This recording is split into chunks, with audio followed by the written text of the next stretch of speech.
articulating what you offer. So when I say what you offer, it could be education, experience, ideas, contributions, the value of what something is worth. How do you articulate what you offer? So you take account and ownership of the real value of what you offer, and you need to articulate and advocate for that. Because I don't know if you've had this experience, but if you think about this paradigm of like men versus women in the workforce, this entire environment was created for and by them. And they're not going to be like, hey, you got some good ideas, why don't you come on in here? Share your ideas, right? They just don't think that way. And it's not like a detriment or an attribute, it just kind of is what it is. We have to articulate and advocate for ourselves.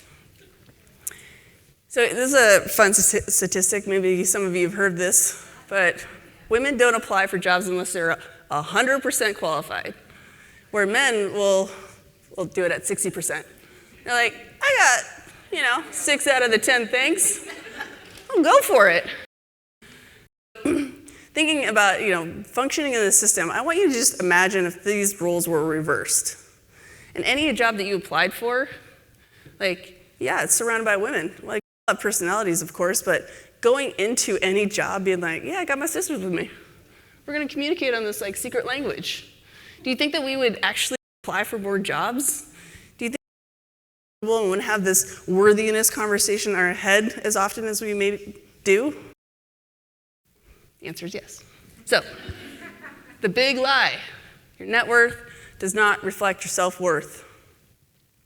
The difference between value and worth is significant. Your worth is infinite. It is your birth. So I didn't add this slide, but here's some fun numbers. Do you know what the odds of being born today are? Like sitting in this chair with this heartbeat right here? 1 in 400 trillion with a T. To give you some perspective on that crazy number, guess how many cells you have running through your body? 39.7 trillion. So the fact that you are here with a heartbeat and here today, you are worthy. So we need to expel this worthiness conversation, charge what you're worth. I dislike that very much when I hear that. Even though it's supposed to be empowering women's events, I'm like, that literally says that we don't know and that we need to. It's establishing a baseline that we just need to eradicate. So I'm very passionate about that one, apparently. So the trouble with confusing worth with our value, right? And I tell this to all of my entrepreneurs, is that I'm worthy, therefore my offer is worthy. So when they're creating a product, it's like, no, it's what is the value? What is the transformation that you're offering? We need to understand a difference between worth and value.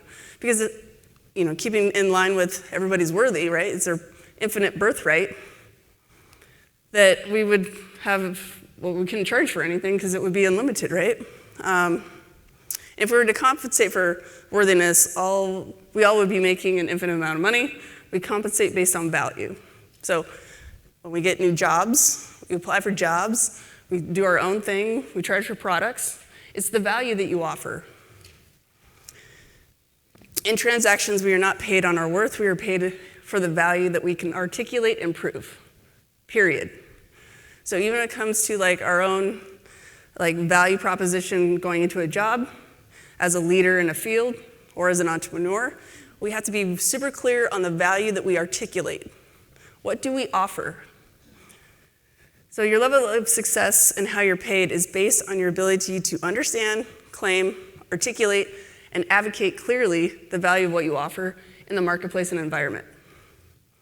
You charge or get paid on your value, not your worth. Quick story, why is it that I'll just use Spokane because that's where I'm from. It's not super diverse, a lot of white people. There's, I don't know the number of women, but I know that we have a lot of different coin laundry operated markets, but why is it that you have the same service in one area of the city that charges differently than a completely other, right? There's different value propositions in the neighborhood. Maybe that neighborhood's more affluent.